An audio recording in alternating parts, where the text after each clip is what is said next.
I thought I had met the perfect woman.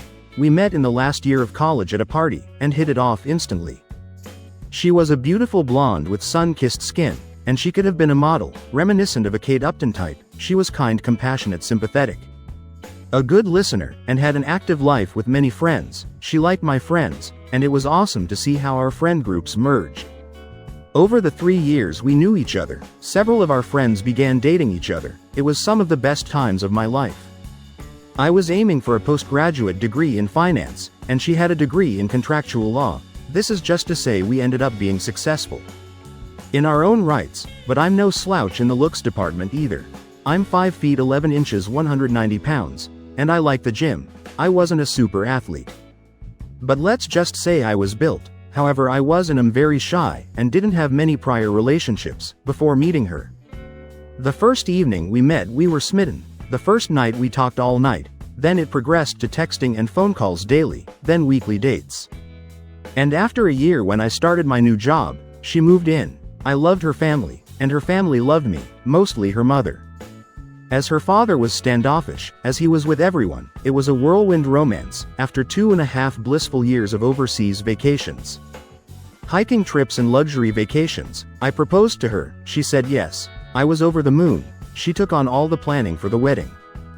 We talked about our futures together, buying a house, children and family trips that we would take together. Then it happened, one evening after we both got home to our apartment. She was a little distant. I think I noticed it right away, as we were always very affectionate towards each other. This happened about once a week for the first month after the proposal. Then it became more frequent. I would have been none the wiser, except that I used to listen to a lot of Reddit on YouTube, so I waited and observed. These bouts of ignoring me would only last a couple of hours, then she would be right back to normal. But after 6 months with the wedding in a year, she was like this almost every night. The sex was still great, my relationship with her parents was still great. But over Thanksgiving at her parents' home in Louisville, Kentucky, we lived just north of DC, she was standoffish towards me, in front of her mother. Now her mother was a very observant woman. She pulled her daughter aside to talk, and I could hear them arguing, after some heated but muffled words. They returned to the rest of the family, and carried on as if nothing was wrong. I figured I could ask her about it later, and did so. She was unwilling to talk about it, and asked me to wait until we were home to discuss it. I agreed as I loved her deeply, and thought we could work through anything. The sex was still great, my relationship with her parents was still great, but over Thanksgiving at her parents' home in Louisville, Kentucky, we lived just north of DC, she was standoffish towards me, in front of her mother. Now her mother was a very observant woman. She pulled her daughter aside to talk, and I could hear them arguing. After some heated but muffled words, they returned to the rest of the family, and carried on as if nothing was wrong. I figured I could ask her about it later, and did so. She was unwilling to talk about it, and asked me to wait until we were home to discuss it. I agreed as I loved her deeply, and thought we could work through anything. Was I wrong? The second weekend after Thanksgiving, she had a company Christmas party. I had planned on going, but came down with food poisoning, and had to back out. She had a girlfriend pick her up from our apartment, as they planned on drinking a lot, and had a designated driver for the evening. We had planned for her to be out all night, so I told her to have a blast, and I would see her in the morning. So as I was puking my guts out, and barely able to get off the toilet for more than 30 minutes, I grabbed my phone and watched her location. First it was a restaurant, then the venue of the company party, then a bar. None of this alarmed me, until I saw her phone stop at a downtown hotel. At this point I was miserable in more ways than 3, projectile vomiting out of my butt mouth. And now soul. I finally fell asleep due to sheer exhaustion at 2 a.m. At 7 a.m. I awoke, and saw she was still at the hotel. At noon she finally came home, and I was on the mend. She was affectionate, and I asked her about the previous night, without mentioning anything about knowing her locations. She talked about the restaurant party and the bar, but then said she went to her girlfriend's house to crash for the evening. The first lie. For the next 3 months she started working later and later, 3 to 4 days a week. As I began asking her about it, she became more and more defensive. I talked to her mom one evening. When my fiancé didn't come home until late, I asked her mom about the Thanksgiving conversation, and she admitted that she suspected her daughter might be stepping out of our relationship. Based on her body language, She also mentioned that her daughter had been more distant in their weekly texting conversations. With all this speculation in my mind, I kept it to myself. 2 weeks later, I got a new project in my company that required me to fly to the Midwest. Monday through Friday for the next 5 weeks starting in 2 weeks. It came with an increase in salary, and as I broke the news to my fiancée, she seemed delighted. However, I suspected that her excitement was for different reasons, so I went online and ordered 4 motion-activated spy cameras for my apartment. I placed one in the living room entry area, one in the kitchen, one in our bedroom, and one looking down our hallway. They were very small and connected to the internet via a hidden network, so they couldn't be spotted on the Wi-Fi network. I secured the cameras with a password, and during my first week away, she had girlfriends over for the first 2 nights, and never worked late once. On the 3rd night a guy came over, and I was enraged. I sat in my hotel room screaming at the monitor, and calling her every name in the book. Then they went all the way, first on the couch then in our bed. She bent in ways for him I didn't know were possible. What was the worst part was that as I was watching them get intimate, I called her to see how her day went. She heard her phone ringing, and held her hand up for him to stop, interrupting their activity, and answered the call. I asked why she was breathing heavily, and she said she was at the gym working out. As soon as the call was over, she went right back to what they were doing. When I got home on Friday evening, I ignored her and went straight to bed. Early on Saturday I got up and went cycling. I was so upset that I didn't even realize I had biked over 50 miles. From our apartment, the furthest I had biked before was 30 miles, but that day I went 105.6 miles. When I got back absolutely exhausted, I showered. Then she and I went out that evening, and had fun with our friends, and had a lot to drink. Is it breakup sex when the one you're going to break up with is oblivious? I was bursting inside with heartbreak, anger, rage, and feelings of betrayal all swirling around in my heart and mind. She who used to be so attentive was oblivious to all of this. It hurts so much because I loved her so much. I finally confided in one of our mutual friends, and he told me that they all knew about it for months. Finally I was told they all felt sorry for me, but no one again said a damn thing to me. That's why they stopped inviting us out with them. I hadn't noticed it before, but I could look back and see that about 3 months prior, they gradually invited us less and less, so I figured I would try to win her back. The next weekend I planned the entire weekend as a complete indulgence for her in every way. We wined and dined, pampered ourselves with massages, and talked about future plans. And how much I loved her. I knew I was starting to break through, when after her 4th glass of wine she started to cry, and I could tell the guilt was surfacing. I asked her what was wrong, but she choked up every time she tried to speak. I then told her that if she had something in her past, or was having some kind of conflict in her mind that she needed to discuss with me, I was more than willing to listen, and if forgiveness was needed, I was more than willing to forgive and move on.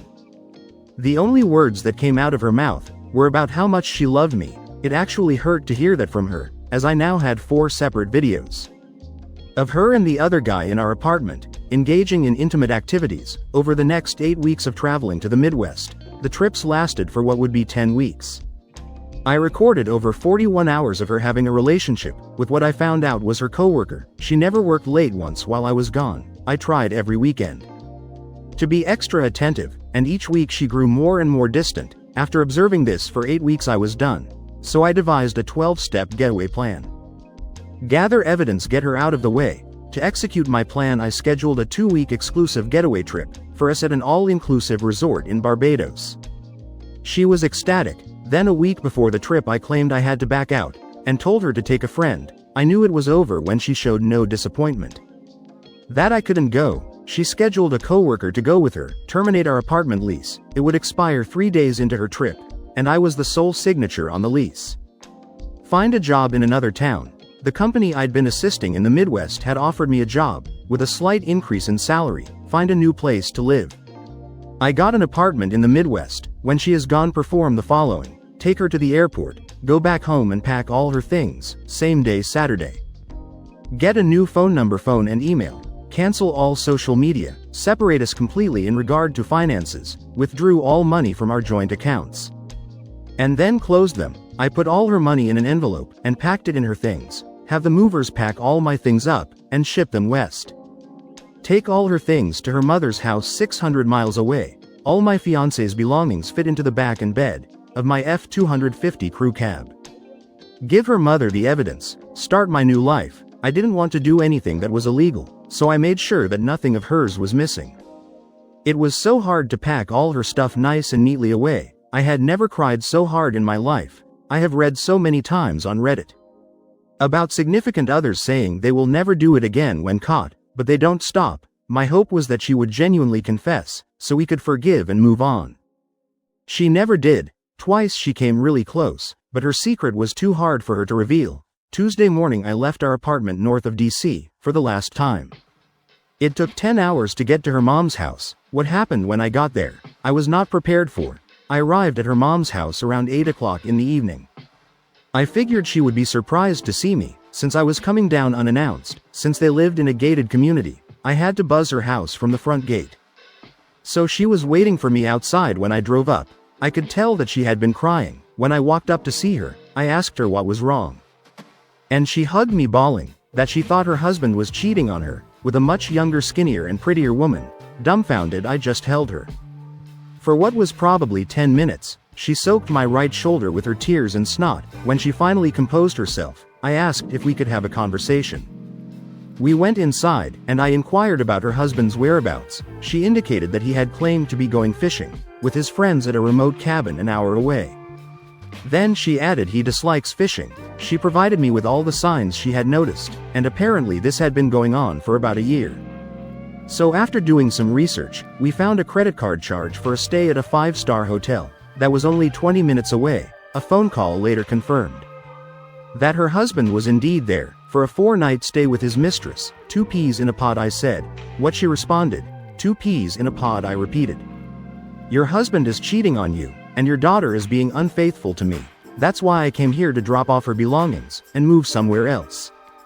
I showed her the evidence in a binder containing screen captures I had collected. After examining the first few pages, she looked at me in disbelief.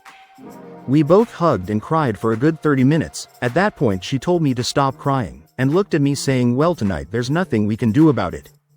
Except for you and me to have a few glasses of Moscato, and spend time in every room of the house. She grabbed 2 wine glasses and a bottle of Moscato wine, heading out to their private pool deck, asking, are you coming out here, or are you going to seek revenge? I won't go into much detail, but that night and for the next 3 days, we spent intimate time together non-stop. I explored every aspect of her beautiful body.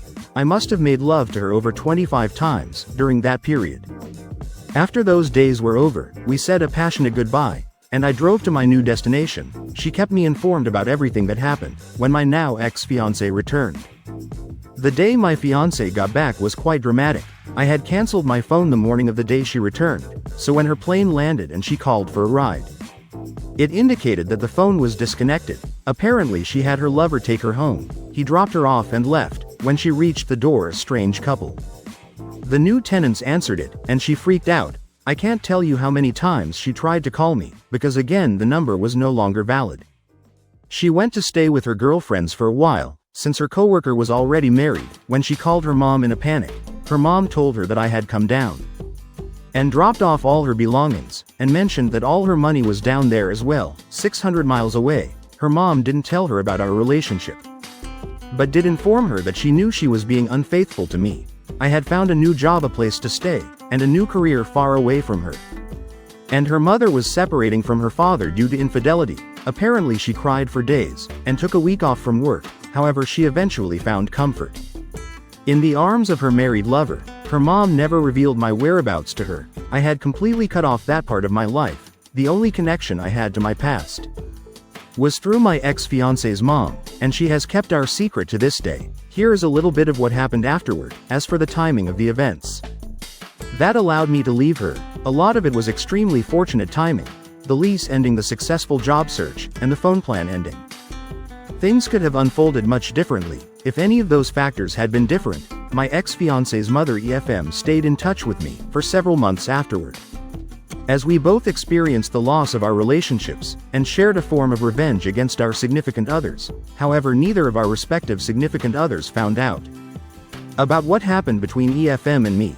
EFM eventually visited me after 7 months in my new location, but much to the disappointment of many of you, we only talked We both actually regretted what we had done together, but acknowledged that it was in the past, and in the heat of the moment, days of heat and moments.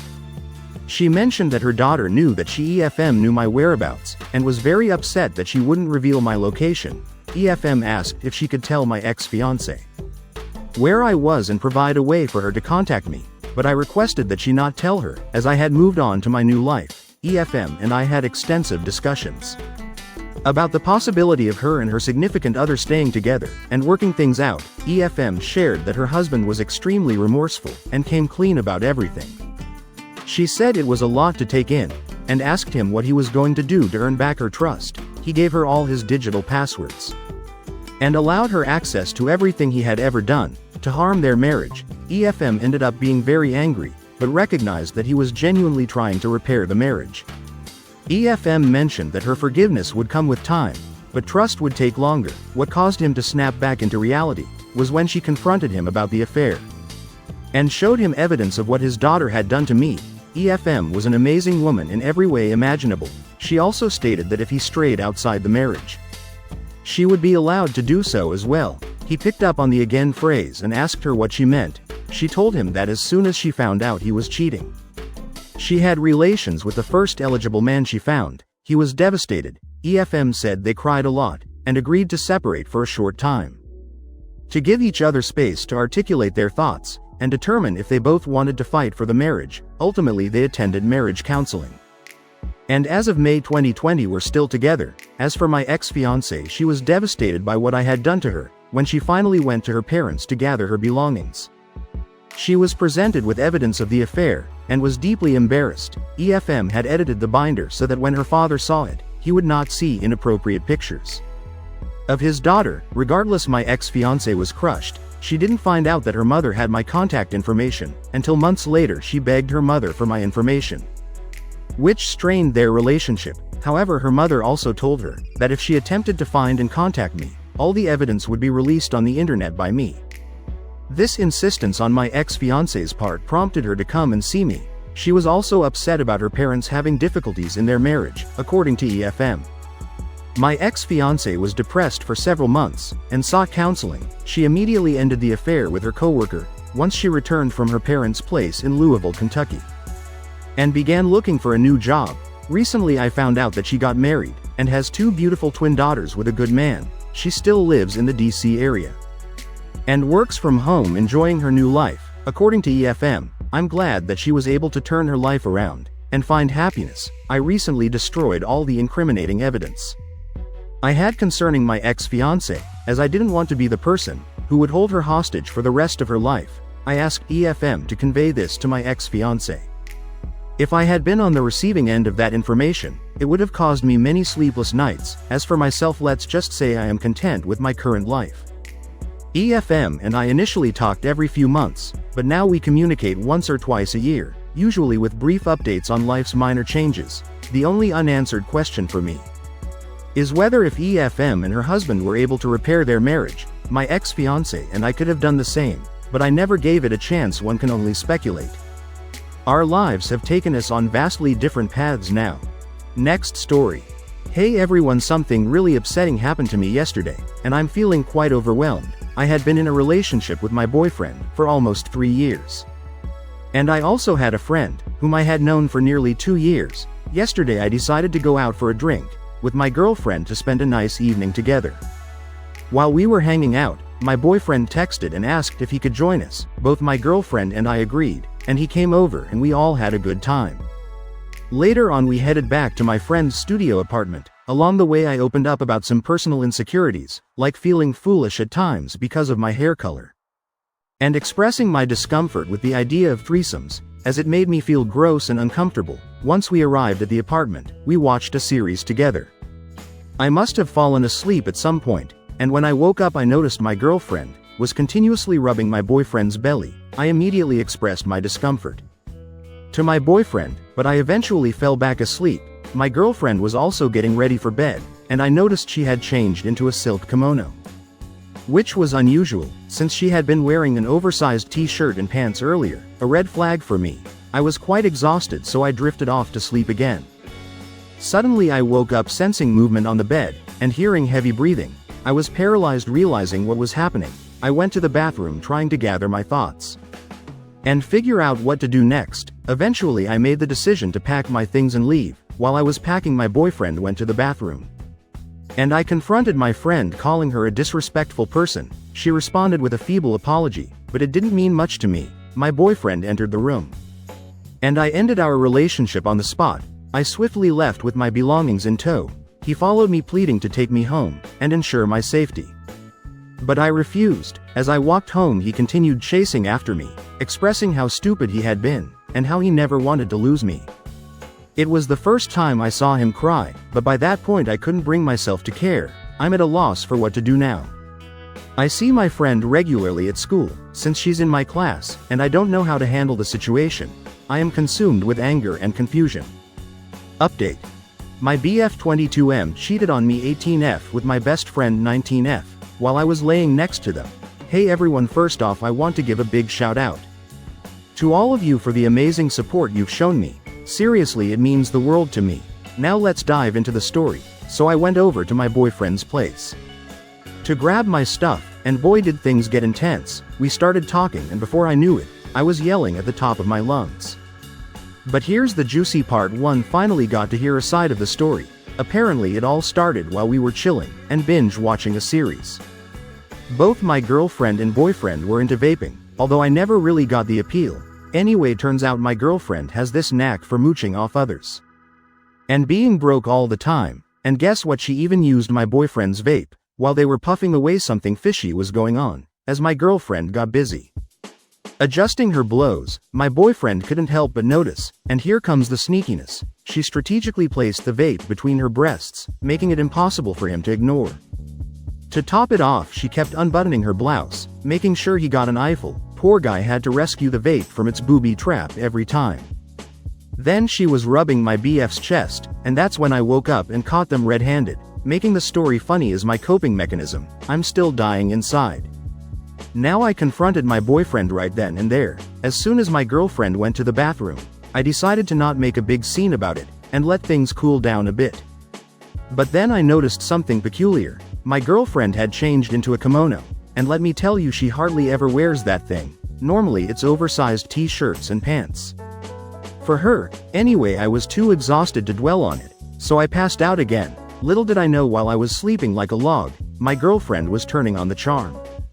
She dropped that kimono, revealing more of herself to my boyfriend. She made a move, tried to plant a kiss on him, but he initially rejected her advances. However, persistence paid off, and he eventually gave in. Things heated up as she started pleasuring herself, right in front of him, even guiding his hand along her body. And that's when I woke up, feeling and hearing every damn thing. After my intense conversation with my boyfriend, I couldn't keep the story to myself. I ended up sharing it with my entire class. So now everyone knew what had happened. Fast forward to the day I had to face her again, and there was something I needed to retrieve from her, the Apple Pencil. And surprisingly, the first thing she handed over was my Apple Pencil. The class began and conversations buzzed among my classmates. Suddenly someone commented, "That's one messed up story you've got there." It was my cue to speak up. "You think that's messed up?" I retorted, and the discussion kicked off. People chimed in, expressing their thoughts. She first said that it was our business, and others shouldn't get involved. However, she herself admitted that she would do it again, even with another best friend.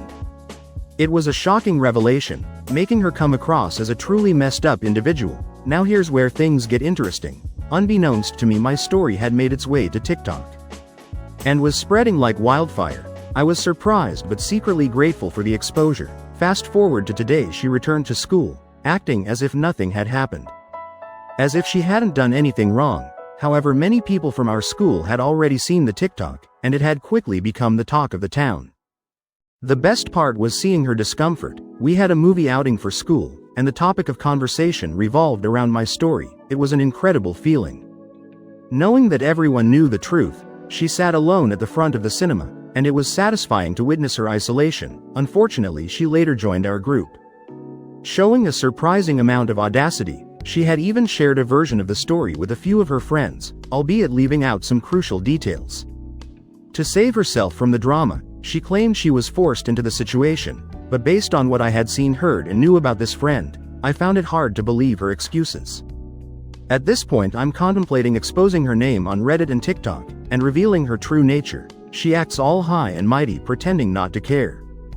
And even taking pride in her actions, but I refuse to let this slide. It's time to confront her and make sure she faces the consequences of her actions.